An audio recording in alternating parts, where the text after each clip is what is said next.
Texas Governor Greg Abbott squared off with Democratic challenger Beto O'Rourke in what is likely to be the duo's only debate this past Friday night. The two clashed repeatedly on issues including the state's power grid, gun restriction, abortion, and what O'Rourke calls Abbott's, quote, political stunt as the governor continues to bus migrants to Democratic-led cities. I'll tell you, this hateful rhetoric, this treating human beings as political pawns, talking about invasions in Texas, Texans defending themselves, that's how people get killed at the Walmart in El Paso, the gentleman in Hudspeth that we just learned about yesterday. This is incredibly dangerous for Texas and is not reflective of our values. This is all because of Joe Biden's failure to do the president's job to secure the border. We're only having to do that because of Joe Biden's failure and because it would be the same pathway that Beto would take us down. Joining me now in an exclusive interview is Texas Democratic candidate for governor and former Congressman Beto O'Rourke. Beto, welcome back to the Sunday Show. Good morning. So this back and forth on immigration during the debate really caught my attention. Watch this.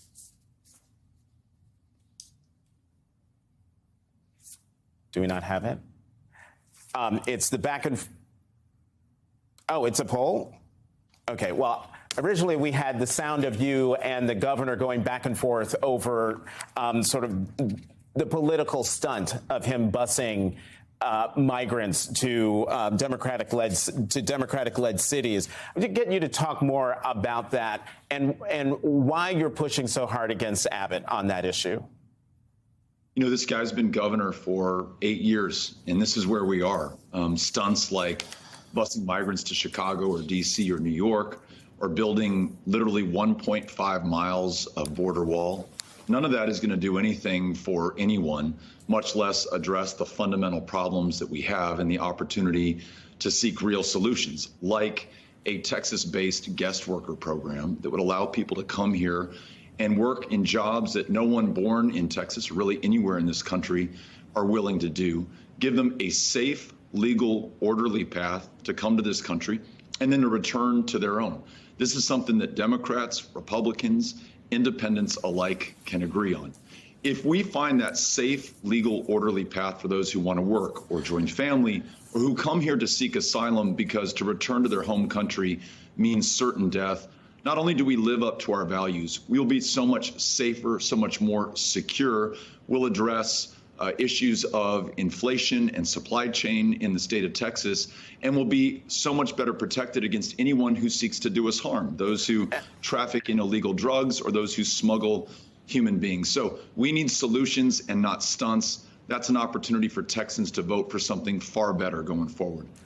And yet, Congressman, a new poll released this morning from NBC and Telemundo says 2/3 of Latino voters believe that the migrants and refugees who arrive at the southern border should be allowed to request asylum and stay in the United States until their asylum cases are heard. I'm just wondering, is that true on the ground in Texas, though?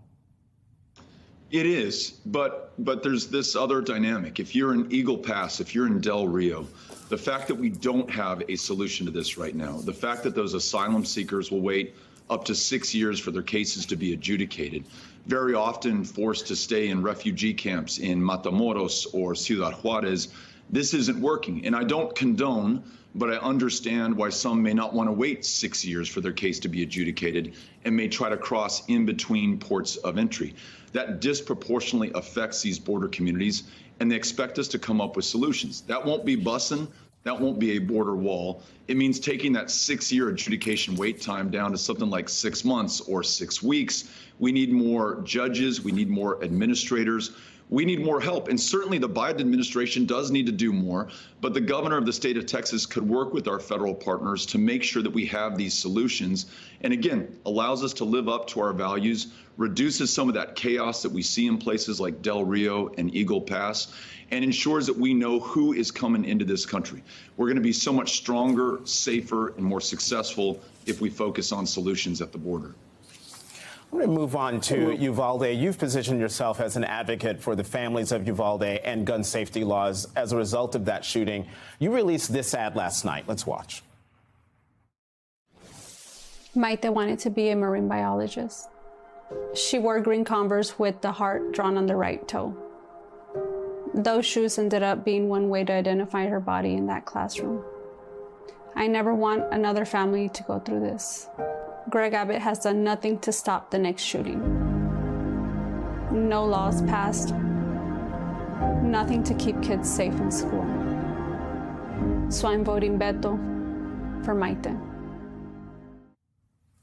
She says, I'm voting Beto for Maite. And hearing that line, Congressman, it made me wonder, is Uvalde for your run for governor what Charlottesville was for Joe Biden in his run for president, the motivating factor?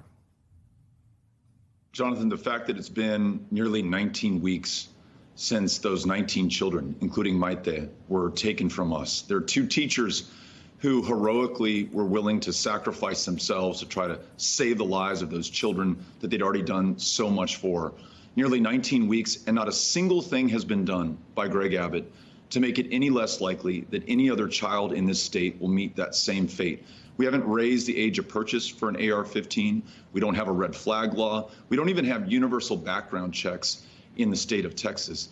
So for Anna, Maite's mom, and every other parent, every other person in Uvalde, and really every child in every classroom across this state, we absolutely must win this election and set us on a much better course. Prioritize the lives of our children above the interests of the NRA or any other special interest or political consideration for that matter. Yes, that's what this election is about. It's about prioritizing the lives of our fellow Texans. And I got to tell you, the way that Anna so heroically in that ad and in her advocacy, and these other parents who traveled 5 hours to be able to stand outside of that debate because Greg Abbott would not let them in, the way that they've led on this issue gives me so much optimism and hope. And we're going to get that change that they are fighting for. They're going to help to make that happen.